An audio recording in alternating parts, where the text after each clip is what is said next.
wish ko lang. Gaano nga ba kahalaga na tayo'y mangarap? Isipin niyo na lang ang bawat pangarap na sinasaloob natin ay siya ring mga posibilidad na pinanghahawakan natin. Hindi na kailangang tignan sa ilalim ng microscope upang masabi na si Jackie ay may malubhang sakit. Pero kung anong klaseng sakit ito, ano ang dahilan at ano ang remedyo, wala pang nakakaalam. Paano nga ba gagaling ang batang mistulang may dalawang mukha kung ni isang kusing ay wala silang perang pampagamot? 25 years nang hindi nakikita ni Mang Leopoldo ang dalawa niyang anak. May mga gatas pa raw sa labi ang mga ito nang maghiwalay sila ng asawa at mawasak ang kanilang pamilya. Pero walang araw na hindi niya naisip o hinanap-hanap ang laman ng kanyang laman, dugo ng kanyang dugo. Magandang hapon po mga kapuso, ito po ang Wish Ko Lang. Mula nang isilang si Jackie, unti-unti na raw umumbok ang kalahati ng kanyang pisngi hanggang sa lumaki ng husto at ngayoy mistulang dalawa na raw ang mukha ng bata. Bagamat hindi pangkaraniwan ang kanyang anyo, ang dahilan kung bakit hindi siya napapagamot ay tipikal na tipikal para sa marami nating kababayan. At yun ay dahil sa kahirapan.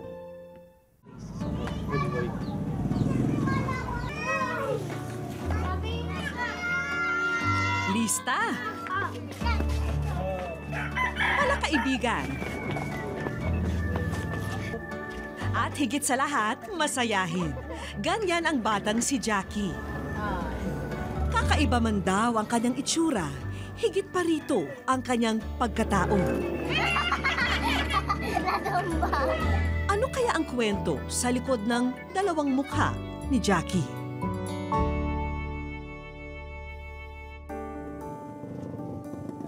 Sa kanilang tahanan sa may Commonwealth, umiikot ang mundo ng mag-inang sina Aling Josie at kanyang bunsong si Jackie. Tinapay, bilhin mo ha. Hindi ko nga ma-accept noon kasi from 6 na ipinanganak ko, siya lang ang may diferensya. So ang mister ko, sabi niya sa akin, hindi natin ginusto yan, bigay yan sa atin. Sabi niya ganun. So minahal namin siya ng maayos. Naging masaya kami kahit may diferensyang anak ko. Pero deep inside sa puso namin mag-asawa, naawa kami sa anak ko. Pero dinala namin yun ng tanggap ang puso namin na ganun nga yung anak ko. Nung ipinanganak ko siya, wala lang, subside pa siya. Okay pa siya. Pero nung parang lumalaki siya, sumasabay yung pag-bulging ng niya, ng half face niya. Yung sa mukha mo ba, may sakit ka ba nararamdaman? Hindi siya masakit? Masakit. Masakit po eh. Nung sanggol pa si Jackie, ay mulat pa ang dalawa niyang mata. Ngunit dahil may katarata ang mata sa apektadong bahagi ng kanyang mukha, naoperahan ito at tuluyan ng nagsara. Masayang-masaya ako kasi mayroon pa siyang isang mata na normal na ginagamit niya ngayon para makita niya kami. Magamit niya sa paglalaro niya, sa mga gagawin niya.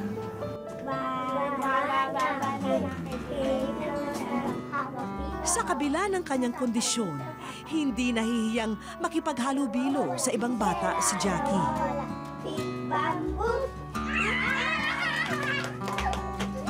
At kung sakaling may kumukutya o umaaway sa kanya, handa siyang ipagtanggol agad ng kanyang ate Joyce Ann. Tinatakot ko po sila. Sinasabi ko po sa kanila, baka gusto niya ilipat to sa inyo ng Panginoon. Sabi ko po. Kay Ate Joyce Ann Marie.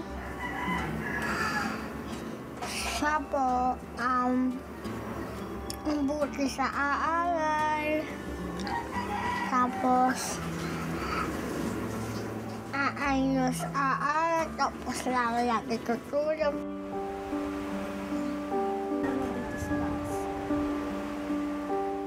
Tuwing Sabado-Linggo po, tinuturuan ko po siya mag-aral. Sinasama niya po yung mga kaibigan niya po dito para mag-aral din po.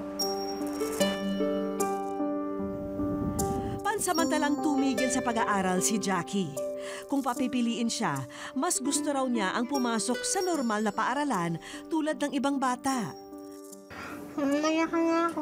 Gusto ko tata. Yung doktora, bakit mo gusto maging doktor? Kasi meron sa akong bata. Magmamagaling ako. Ano ayaw niya makulong ng bahay? Mas gusto niyang makipaglaro sa labas. Sa mga kaibigan niya. Ganon. Kala ko hindi siya makikipag-usap sa mga tao. Kala ko alagaan ko lang siya, bit ko lang siya. Dala-dala ko lang siya lagi. Awa naman ng Diyos, hindi.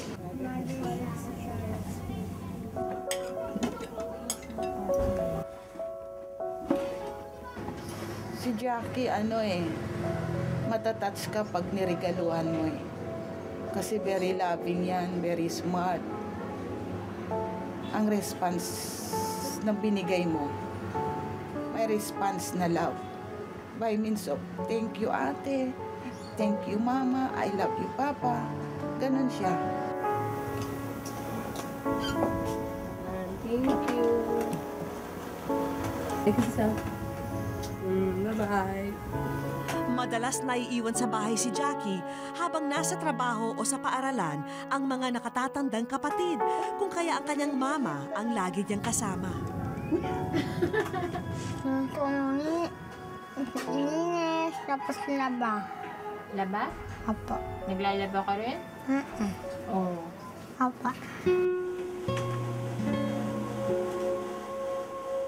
Gayunpaman, hindi rin maiwasan ng ina ang mag-alala sa maaring mangyari sa kanyang bunso. Yung pangamba ko lang na yung pag lumaki na siya, mayroon na siyang isip na inferiority complex na siya pag lumaki na siya. Yun yung pangamba ko na hindi na siya lalabas, nahihiya na siya, yung ganon. Kasi ngayon, kumbaga sa wala pa siyang kamuang-buang, kaya natatanggap niya pa yung ganyang kalagayan niya. Kaya patuloy ang pagbabantay at pag-iingat ni Aling Josie sa kalagayan ni Jackie. Gagampanan niya raw ito hanggat siya'y may lakas pa. Ito yung phenobarbital na iniinom ni Jackie. Bali ito ang nireseta ng doktor sa neuro na maintenance niya. Tapos ito naman, para sa kanyang mata, nireseta ng doktor ito para yung fluid hindi magtuyo yung mata niya.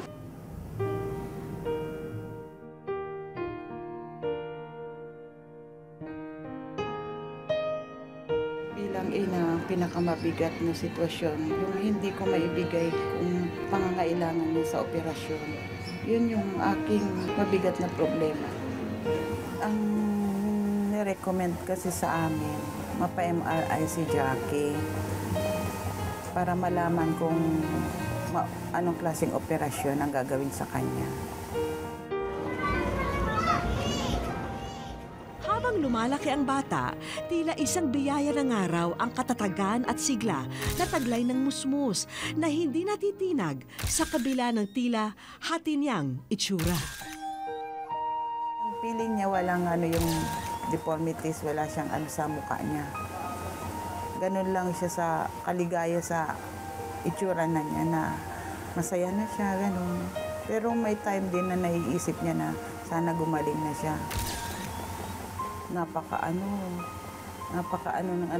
Napakalalim na pagmamahal. Mahal ko si mama tapos papa. Bakit mo sila mahal? Kasi nakalagaan niya ako. Wala naman akong hinahangad na gumaling na yung aking anak. Humihingi ako ng himala na pagising ng anak ko. You are the great doctor. Hipuin mo yung anak ko. Paggising niya, maganda na siya.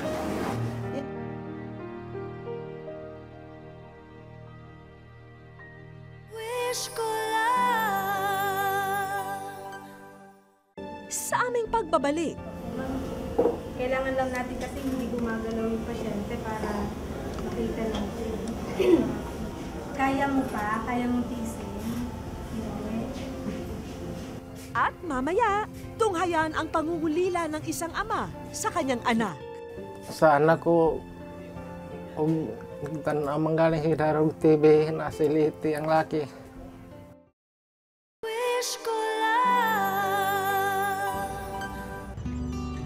Kinabukasan, sinamahan namin ang mag-ina sa ospital na ito sa Quezon City.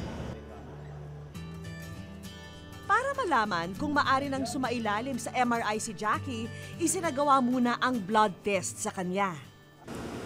Ako po ay nagpapasalamat sa Diyos at maayos naman pong naiano ng anak ko ang kanyang laboratory at maganda naman po ang resulta. Salamat din po at may MRI na rin siya sa wakas. Jackie has facial hemangioma, more on the right side of the face. Hindi lang sa face, and it extends down to the neck. Now, this facial hemangioma kasi, it's ugat-ugat, o parang mas vascular siya. Bago siya pumasok sa MRI room, kailangan munang lagyan ng swero si Jackie. Pero mukhang hindi ganun kadali mahanap ang ugat ng bata. Kasalukuyan na pong hinahanda si Jackie para sa kanyang MRI procedure. Medyo po kinakabahan ng konti si nanay, kaya nandito po tayo para kahit papano'y mapanatag ang loob niya. Tara.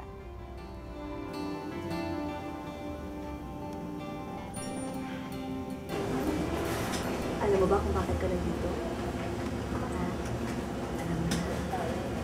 Alam mo na ikaw ay nasa wish ko lang?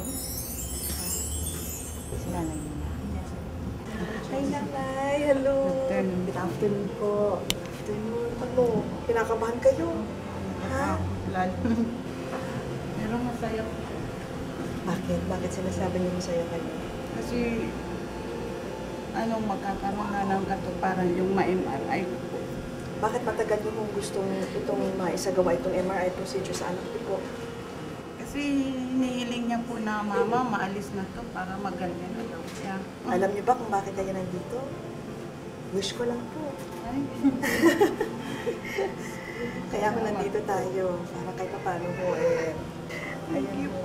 Nakarating mo kasi sa amin yung kwento ni Jackie. At alam niyo po, may nagmagandang loob po na lumapit sa amin at gusto raw niyang sagutin itong MRI po ni Jackie. salamat po sa inyo. Salamat po naman. Hayaan niyo, Nay. Hope natin na sana maganda ang maging resulta nito at di ba, kahit pa paano sana magtuloy-tuloy na. Maging normal naman po ang kanyang kalagayan. Kinakabahan ka ba? Kinakabahan ka? Hindi, yan na yung pinakamahirap. Hindi na masakit ito. Ito parang matutulog ka lang, nakahiga ka lang. Mo, anong pinag-pray mo ngayon? Nagpa-pray ka ba? Anong pinag-pray mo ngayon? Diyan na ako po. Ha? Diyan na ako. Nagumaling ka na. Sige, abangan natin kung anong mangyayari dito sa resulta ng MRI. Tapos doon natin malalaman. Doon makikita ng mga doktor. Ngayon talaga, ito na tayo. Di ba ito na yung matagal na natin hinihintay na mapa-MRI po yung anak niyo? Ha? Ano gusto niyo sabihin sa anak niyo? Jackie, maganda ka na. Diba? Yun lagi mong pinipray, diba? Ipinaliwanag ni Doktor kina nanay ang isasagawang procedure kay Jackie. Okay, ngayon si Jackie sasalang namin ngayon siya sa MRI. Katulad din siya ng CT scan pero mas detalyado, mas maraming sequences. Nakikita natin kung may connection to sa utak niya. So, ano yung pinaka-hinuhope po natin na result ngayong araw na ito? Sana yung kung mayroon ng connection sa utak, maliit lang siya na kayang daanin sa operasyon. Mukhang ready na ang bata. Hayaan mo, Jackie. Pagkatapos nito, marami pa kaming sorpresa na sana'y ikatuwa mo.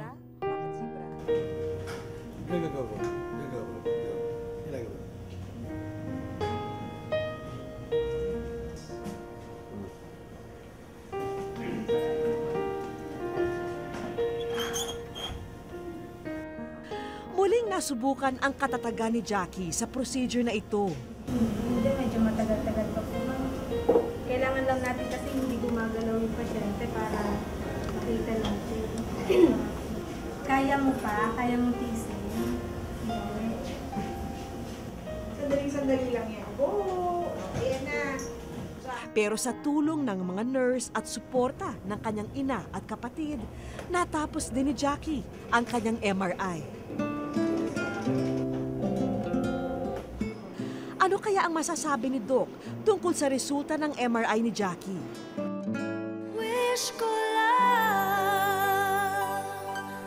Sa aming pagbabalik, It's a multi-specialty approach. Okay, so it involves pediatrician, surgeons, plastic surgeons, neurosurgeons, radiologist, interventional radiologist. I don't think matatanggal to lahat.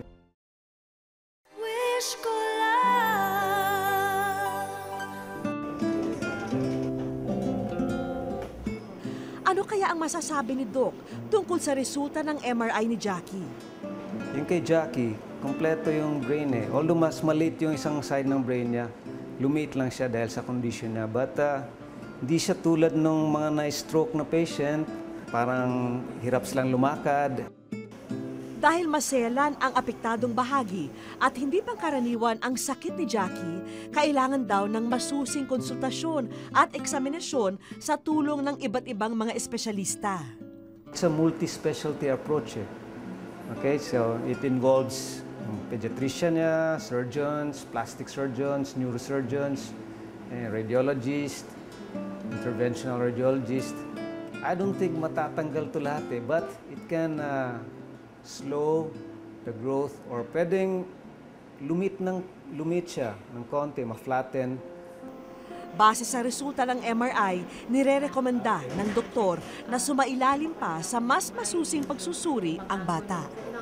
The next procedure should be an angiogram, a facial angiogram of the brain or carotid. Basta just to see the blood vessels, kung ano ba yung supply, ano ba yung blood vessel na abnormal doon.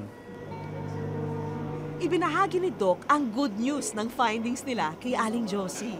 Merong balat nga si Jackie. Hindi naman yung tumor o cancer, hindi siya ganun. Hindi siya yung life-threatening, kumbaga. Napakasaya ko po, Doc, sa naging result ng MRI. At may posibilidad po na magagawan pa po ng paraan ng aking anak para may ayos yung kanyang mukha, Doc. Ngayong tila nabunutan ng malaking tinik sina Aling Josie, oras na para dalhin namin sila sa aming espesyal na sorpresa. Sa paboritong pasyale ni Jackie, ang zoo. Welcome, Jackie, to our Tabulon Zoo. Tuloy ko kayo.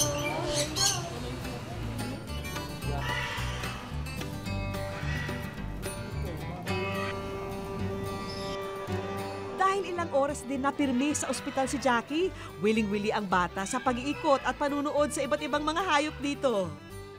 At di lang yan, nakakalaro at nahahawakan pa niya ang mga ito. Kasama ang kanyang ina at Ate Joyce, tuwang-tuwa sila sa kanilang pamamasyal. Ano crocodile? Oh my Oo. God.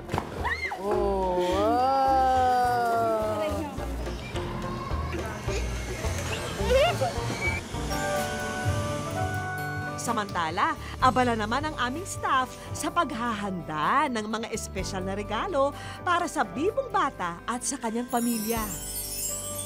Kaya nang makita ang mga ito, agad nang tinignan ni Jackie ang mga regalong damit at laruan para sa kanya. Angel po kayo sa anak ko. Mga bagay na ganyan, naibibigay ko pautay-utay. Pero ito sa kanya, biglaan. Kaya masaya yan siya, lahat ng gusto niya. Para pandagdag kita naman sa araw-araw na gastusin ng kanilang pamilya, ang bagong fishbowl cart na kumpleto na sa gamit at mga produkto. Malaking tulong po to sa kanya kasi Alam mo ako, hindi ako ganun kaano sa business. Siya ang nag-encourage sa akin para mag-business. Mama, magtinda ka naman, magtinda naman tayo. Alam mo, hindi ako napanghihinaan ng loob dahil sa ginagawa niya sa akin. Presence of mind niya, yung smartness niya, hindi ako nagiging alone ba? Hindi ako nagiging weak. Bagkus na-inspire ako sa kanya, sa ginagawa niya sa akin. Hindi man perpekto ang panlabas na anyo ni Jackie.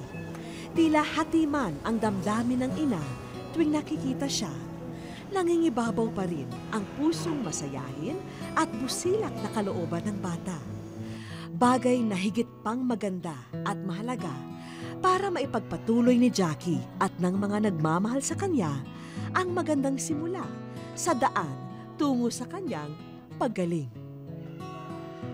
Abangan lang po sa mga susunod na episode ng Wish Ko Lang ang mga kaganapan sa paggaling ni Jackie. Wish ko lang.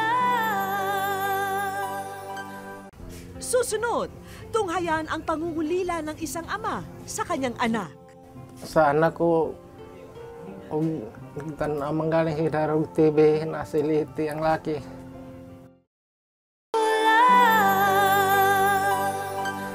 Dear Wish Ko Lang, sumulat po ako para magbakasakali na matulungan niyo ang aking kuya. Noon kasing 1986 ay iniwan siya ng kanyang asawa kasama ang kanilang 2 anak. Kapag dumadalaw ako sa kanya, lagi niyang sinasabi na hanapin ko raw ang kanyang mga anak. Kaya naman ako nagbakasakali na sana matulungan niyo kami kasi ito lang ang naiisip kong paraan para matulungan ang aking kuya. Isa sa mga nangarap na magkaroon ng matatag na pamilya ang tubong Davao del Norte na si Mang Leopoldo. Maayos ang mga unang taon ng pagsasama nila ng kanyang misis hanggang sa sinubok ito ng tadhana. Antong nabalitaan ko na may kinakalantari ka raw na babae. Anong kinakalantari, ha? Ano pinagsasabi mo? Sisiraan ka na ba ng bait? Oo! Sirang-sira na ulo ko! Sirang-sira dahil sa panluloko mo! Aba! Ako ba naloloko ngayon, ha? Kita mo ng pagod galing trabaho, ako ba naloloko, ha? Kung di ka makontento sa akin, pwes maghiwalay na tayo! Kala mo ikaw lang lalaki sa mundo? Maghiwalay? Oo! Eh di maghiwalay! Ha? Sasama ko yung mga anak ko! Uwi ako sa nanay ko! Ang kapal ng mukha mo, ha? May kunti silang tampuhan dahil sa kuya ko na may hinala yung misis niya na may iba siya. Ayun, umalis yung misis niya dahil doon sa hinala niya. Nay! Nay! Oh, ano nangyari? Si Leopoldo po, Nay, pinalayas kami sa bahay. Halika nga, at mo ulan ng mga bata. Pumasok na kayo. Ano nangyari sa inyo? Patitirahin mo pa yung mga anak mo dito? Yun nga ho, inay. Kailangan po may kumayot para po may makain yung mga bata. Awa nyo na, Nay. Tulungan nyo naman ako. Hindi ko alam kung ano gagawin ko sa iyo. Ano ba yan? Hindi ko na alam kung ano gagawin ko sa iyo. Ako nga, matanda na. Bibigay mo sa akin ng 2 bata. Halika nga dito! Elis! Halika nga, matulog ka na kami mo yung unan dyan. Dito, oh. Matulog ka. Dyan. Tulog ka dito.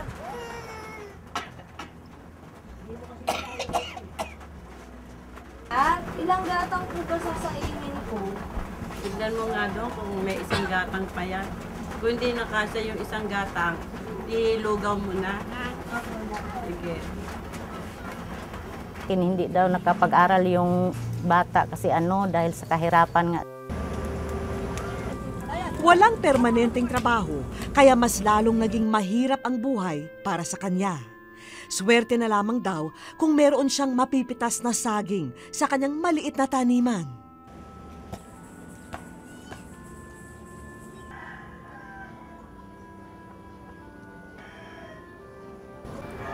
Magandang hapon ho, Aling Maring.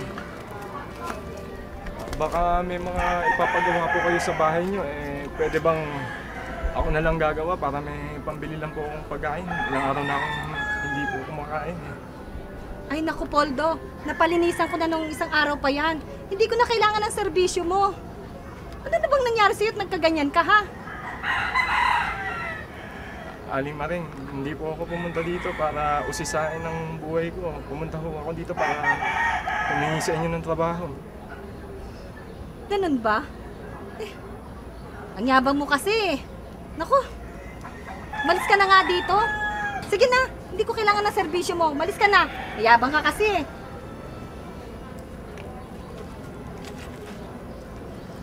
Sadyang mapagbiro ang tadhana para kay Mang Leopoldo dahil nitong nakaraang taon, panibagong pagsubok ang dumating sa kanyang buhay.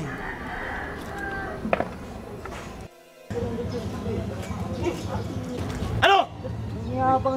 Ang angas nyo! Ano? Ha? Titingin ka ba, ha? Ha? Ano gusto mo? Away? Ha? Ano? Hayop kayo!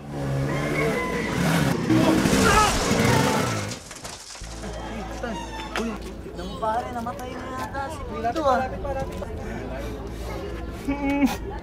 Aray! Aray! Aray! Aray! Huwag galamin! Huwag guglamin! Aray! Aray!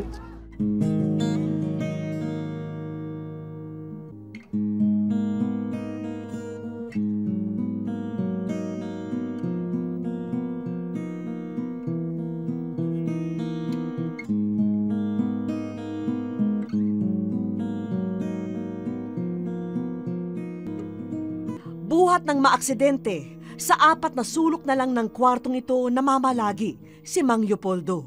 Hindi na kasi kaya ng kanyang katawan na bumangon dahil nabali ang bahagi ng kanyang spinal cord at nagkaroon pa ng komplikasyon. Kaya naman ang kanyang ikalawang asawa na lang ang nagsisilbing kamay at paa niya. Dugay ko ng pangarap na makita ko sila basta kung mga anak ko.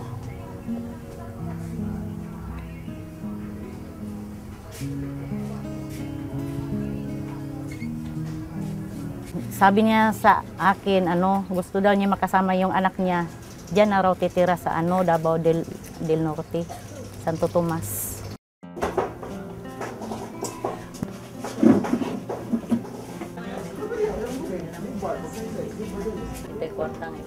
Matinding awa ang nararamdaman ni Nanay Remy sa tuwing makikita ang kalagayan ng kanyang kapatid. Gustuhin man niyang dalasan ang pagdalaw dito, hindi raw niya magawa dahil hindi kakayanin ng kanyang bulsa ang bigat ng pamasahe. At sa tuwing nagkikita sila, isang bagay lang ang pinapakiusap sa kanya, ang mahanap ang mga anak ni Mang Leopoldo. Paabot lang ko noon ng uwis ko lang. Parang magkita kami. Kaya naman naisipan ni Remy na lumiham sa aming programa upang iparating ang pangungulila ng kanyang kapatid sa 2 nitong anak. Sa anak ko, tanamang galing si Darog TV, nasa Liti ang laki.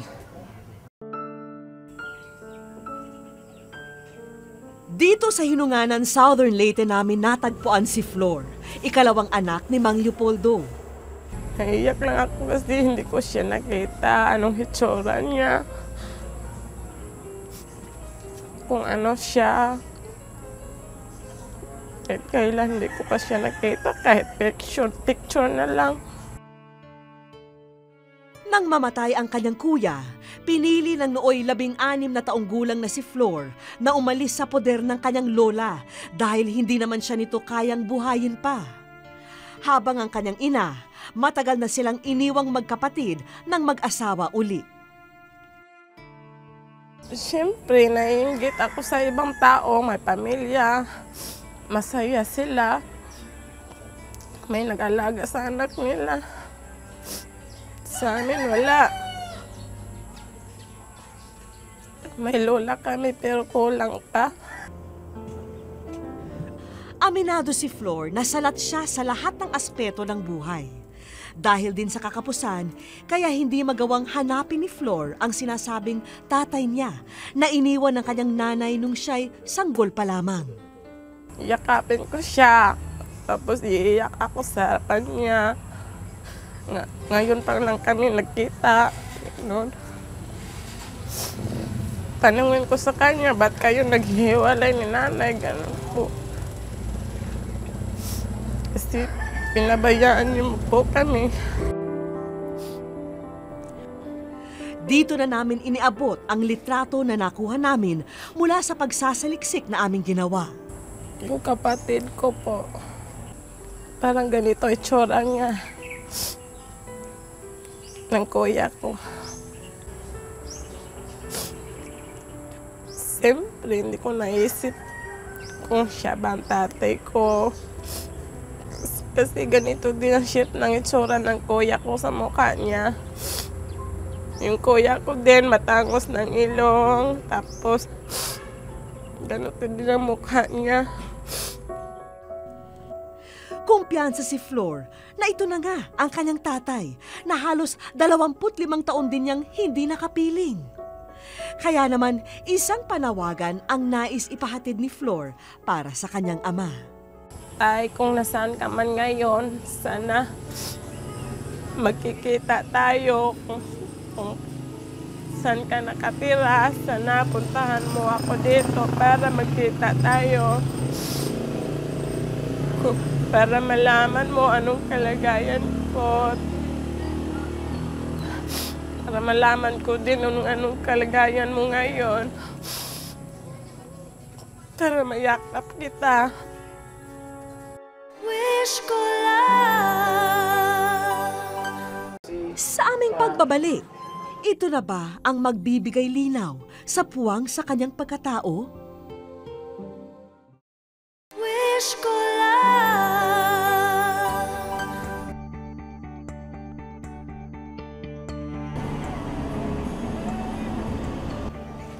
Kinailangang bumiyahe ng mag-asawa papuntang Davao upang alamin kung tama ang impormasyong aming nakala. Si Flor, magkahalong kaba at pananabik ang nadarama. Ito na ba ang magbibigay linaw sa puwang sa kanyang pagkatao? Hindi batid ni Mang Leopoldo ang aming pakay, kaya patuloy ang kanyang panawagan. Ako si Leopoldo Flores. Ang akong edad, 54. Nanawagan ko sa kong anak sa Leyte, si Leoles. Sobrang na 20 anyos, wala may magkita. May panahon na siguro nakita. May tanawa lang ko ninyo, kasi nakita ko ninyo sa TV.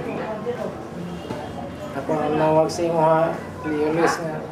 Sa papa niyo, Leopoldo Flores. O itong anak na ko si ito sa Manila. Natigilan si Flor.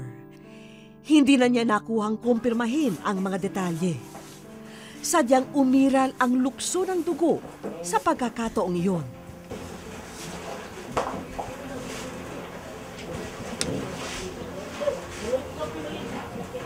May sakit na yung ama mo, ano, problisa, no? Kaya ako silang isa, ako mo lang nag-iisa. Wala na si Kuya.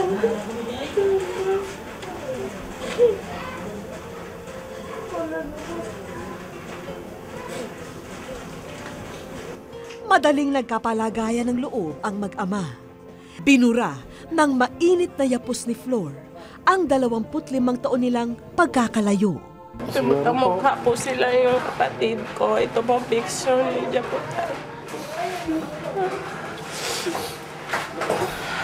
Liwat ka sa kuha itong laki. Naman si Kuya Leo. Wala na po siya. Kaya makublitrato sila mga ganyan dito sa mga siyempre masakit ito eh. Hindi ka pa rin siya. Huwag manggang ko nga patay na siya. 21 siya. Ito makumabuhi pa. Pangarap ko talaga makita ko yung tatay ko. Kasi lumaki kami ng tatay. Ang tanong ko lang, ba't sila naghiwalay? Siguro pag hindi pa sila naghiwalay, buhay pa yung kuya ko. Siguro ko nalalagaan pero siya. Ipinabatid na rin namin sa kanila ang taong humiling na sila'y magkasama muli. Sa GMA po, hinatid ko talaga doon sa opisina ng GMA Center po. Masaya po pero kulang pa rin sir kasi nawala talaga yung isang kapatid niya. Hindi namin yung nakita, matagal na po. Nagpasalamat po ako kasi pag hindi siya nagsumulat ng padala ng GMA, hindi kami nakikita ngayon. Ito na siguro ang paraan para nakikita kami. Huli na yung isa, wala na. At para mas maging memorable ang pagkikita nina Flor at Mang Leopoldo, isang salo-salo ang aming inihanda. Hindi matutumbasan ng anumang bagay sa mundo ang sayang hatid kapag buo ang pamilya. Paghiwalayin man ang tadhana, panahon man ang bilangin. Kapag ang may likha na ang kumilos, muling magtatagpo ang landas ng mga taong sinubok. Kahit tapos na po ang Valentine's Day, patuloy nating buksan ang ating mga puso sa pagmamahal at sa pangarap. Dahil hanggat ikaw ay may pangarap, may pag-asa. At hanggang may pag-asa, may tunay na ligaya. Kung may hiling po kayo para sa inyong sarili o sa mahal sa buhay, sulatan niyo po kami sa GMA Network at sa Corner Timog Avenue, Quezon City. Maaari rin yung iparating ang inyong kahilingan, kwento at komento sa aming official page sa Facebook at sa Twitter at Wish Ko Lang GMA. At hanggang sa susunod na Sabado po, ako po yung kapuso, Vicky Morales. At ito po, ang Wish Ko Lang.